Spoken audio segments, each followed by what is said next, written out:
Sejam todos bem-vindos a mais um estudo diário do Vem Segue. Meu nome é Vanderlei Clodiano, hoje é dia 29 de dezembro e hoje eu vou compartilhar aqui com vocês Doutrina e Convênio, seção 1, versículo 30. Antes de entrar no ensinamento desse versículo hoje, eu gostaria de parabenizar a irmã Sabrina. Ela é do Espírito Santo e ela se batizou agora em meio à pandemia, né? Ela se batizou sem mesmo ter frequentado a igreja, porque estava fechada as reuniões, né? E ela se batizou por conta própria, no sentido que ela mesma buscou a igreja, tá bom? A história dela é bem interessante, porque quando ela tinha 12 anos de idade, o pai dela era católico e a mãe dela era espírita. E ela decidiu não seguir nenhuma dessas duas religiões, né? E aí ela encontrou uma outra religião na qual ela seguiu ali, se batizou. E ela ficou firme nessa religião ali por 24 anos. Só agora com 36 anos de idade, por conta de algumas coisas que aconteceu dentro da igreja ali, ela decidiu mudar, né? Ela viu que ela não estava sendo inclusa nas coisas na igreja, se sentiu excluída, estava se sentindo mal, então ela decidiu buscar uma nova religião. E aí por próprio meio dela, ela foi atrás das missionárias, né? Ela compartilha aí que enquanto ela lia o livro de Mórmon, ela estava se sentindo diferente. Inclusive, irmã, se você ouvir a mensagem, né? O meu amigo falou que você faz parte do canal agora. Se você ouvir essa mensagem, coloca aí nos comentários, né? A sua história de vida aí, para que eu possa colocar no topo aí para as pessoas conhecerem em primeira mão, tá bom? Então, parabéns pela sua decisão. Seja bem-vinda ao grupo de estudo de Doutrina e Convênio desse ano que vai entrar agora 2021, tá bom? Estamos todos aprendendo juntos aqui. Eu vou ler aqui a seção 1, versículo 30. Aqui diz o seguinte: e também para aqueles a quem foram dados estes mandamentos, tivessem poder para estabelecer o alicerce desta igreja e tirá-la da obscuridade das trevas, a única igreja verdadeira e viva na face de toda a terra, na qual eu, Senhor, me deleito, falando a igreja coletiva e não individualmente. Então aqui a revelação ela é bem clara que o Senhor Jesus Cristo ele tem uma igreja estabelecida na qual ele se deleita, né? E a frase que ele usou aqui, falando a igreja coletiva e não individualmente. Nós sabemos que a igreja, né, não é quatro paredes, né? Quando o Senhor é mencionado ali que ele vai salvar o seu povo, não significa que vai ser a igreja, a placa de igreja, mas sim é o povo do convênio do Senhor, tá bom? Então é isso que significa, não é propriamente dito aí a quatro paredes, né? Então a igreja na verdade somos nós, mas quando o Senhor fala aqui, falando a igreja coletiva e não individualmente, ou seja, que nós somos a igreja, ele fala a organização, que ele decidiu ter uma organização como igreja, né, dele aqui na terra. Bom, eu separei algumas palavras aqui de alguns apóstolos para que nós possamos entender um pouco essa divisão, né, entre a igreja e a família. Antigamente era a mesma coisa, hoje olha só o que é dito aqui, ó. O presidente Elder D. Todd Christofferson, do Coro dos 12, ele menciona o seguinte, ó.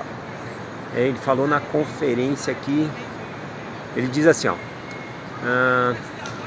Primeiro, nos empenhamos não para nos converter à igreja, mas ao Evangelho de Jesus Cristo. Então, a primeira coisa que ele deixa clara aqui é que nós estamos empenhados a nos converter ao Evangelho de Jesus Cristo, a Jesus Cristo, não à igreja, tá bom? E aí ele continua aqui, ó, segundo, precisamos nos lembrar de que a igreja, no início, era a família, mesmo hoje como instituição separada. A família aí a igreja servem e fortalece uma a outra. Nenhuma substitui a outra. A igreja, certamente, em seu melhor, não pode substituir os pais. E a finalidade da igreja ensina o evangelho e administra as ordenanças que as famílias precisam, né, para se qualificar para a vida eterna. Então, dessa forma, um complementa o outro. Eu peguei um pedaço aqui do discurso também do Gerald Glauci, do bispo, né, do bispado presidente, que estava na conferência de 2018, abril. E ele fala aqui de uma experiência bem interessante que um amigo dele falou: na minha igreja tem um sacerdote, né? Aí perguntou para ele: na sua igreja quantos sacerdotes tem? Aí ele falou: na minha igreja tem cerca de 30 a 40 sacerdotes. E aí ele falou, nossa, tantos sacerdotes, por que você precisa de tantos sacerdotes na igreja, né? E ali por inspiração, né, ele realmente concordou com o amigo dele e deu a resposta seguinte, certamente na igreja, no domingo, nós não precisamos de tantos sacerdotes, mas dentro de cada lar é necessário ter um sacerdote. E aí nós podemos ver aí a eficácia disso na pandemia, né, para abençoar o sacramento e abençoar a vida das pessoas. Qual a importância de ter um sacerdote em cada lar aí, um portador do sacerdócio. E ele menciona que as famílias que não têm um portador do sacerdócio recebem ali a designação, né, de pessoas para ensinar, chamado ministradores, para ministrar aquela família, tá bom? Então, para terminar aqui, né, eu separei alguns versículos aqui a respeito da igreja. Por que nós temos uma única igreja verdadeira e viva sobre a face de toda a terra? Isso também aconteceu na época de Jesus Cristo, tá bom? Na época de Jesus Cristo tinha várias denominações, várias igrejas ali, né? Mas podemos ver que após a morte e ressurreição de Jesus Cristo, os apóstolos, eles continuaram, né, a despeito da indiferença e da oposição de outras religiões, ainda assim eles continuaram a levar o evangelho de Jesus Cristo avante. O apóstolo Paulo, ele disse o seguinte aqui em Efésios 4:5: um só Senhor, uma só fé, um só batismo, né? Então aqui fica bem claro que, né, que se todos tivessem a mesma fé, ia ser só um só batismo, mas hoje em dia é muito difícil, porque cada um tem doutrinas diferentes e cada igreja ensina de uma maneira ou fala coisas diferentes, né? Então todas essas coisas não pode ser Deus que está fazendo essa confusão, né? De cada um ensinar, aqui não pode jogar futebol, nessa igreja não pode usar calça. Então são mandamentos de homens, né? Nós devemos seguir realmente a igreja de Jesus Cristo. Outra coisa aqui que eu gostaria de mencionar, o meu testemunho. Eu sei que essa é a igreja de Jesus Cristo. Eu soube disso por causa do livro de Mormon.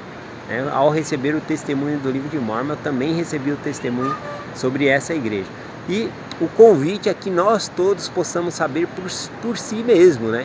Perguntando diretamente a Deus, como está escrito aqui em Tiago, né? Tiago 1:5. Se algum de vós tem falta de sabedoria, peça a Deus, que a todos dá liberalmente e não lance em rosto. Para terminar aqui, né, eu vou ler aqui Mateus capítulo 9, o versículo 16 e o 17. Eu acho bem interessante essa escritura aqui, que é o Salvador Jesus Cristo explicando, né, por que ele não veio, por exemplo, consertar o judaísmo, né, pegar uma religião da época e consertar, porque ele decidiu ali organizar a sua própria igreja. Então Mateus 9, versículo 16 diz assim: e ninguém põe remendo de pano novo em roupa velha, porque semelhante remendo rompe a roupa e faz-se maior a rotura. Ou seja, quando tem ali um rasgo em uma roupa, você não pode pegar um remendo novo e costurar naquela roupa, porque principalmente antigamente, quando você lavava a roupa a primeira vez, o tecido retraía, né? E aí o tecido novo ele ia retrair, ia fazer um buraco maior ainda na roupa, ia ficar um estrago maior, né? Outro versículo que ele fala aqui, o 17, também dando o mesmo paralelo aqui do que ele ensinou nesse outro aqui. Ele diz assim, ó: nem se põe vinho novo em odres velhos, do contrário rompe-se os odres e entorna-se o vinho, e os odres estragam-se. Mas põe-se vinho novo em odres novos, e ambos são conservados. Bom, então aqui o que é os odres, né? Odres é uma bolsa de pele de animal, de couro ali, né? Onde eles depositavam o suco fermentado da uva. Então eles colocavam ali para envelhecer algum certo tempo, e ali virava o vinho, né? E com esse processo tinha um desgaste no couro ali do odres, né? Do couro do animal ali. Então não dava para usar o odres duas vezes, porque se você usasse o vinho daquele odres e fosse novamente fazer o mesmo processo para virar vinho um outro vinho novo, né, com a corrosão e o desgaste que haveria novamente, ia fazer um buraco ali no odres e assim tornar o vinho, tá bom? Então, assim como Jesus Cristo ele não veio consertar o judaísmo na época, ele também, em nossa época, ele não veio consertar uma religião que já existia. Ele pegou um rapaz de 14 anos de idade, né, e falou para ele que ele restauraria a igreja dele, né? Chamou Joseph Smith para ser um profeta. Ou seja, vinho novo se deita em odres novos. Bom, então eu gosto de fazer esse paralelo aqui. Eu presto meu testemunho sobre essa escritura. Eu sei que essa é a igreja do nosso Salvador Jesus Cristo. Em nome de Jesus Cristo, amém.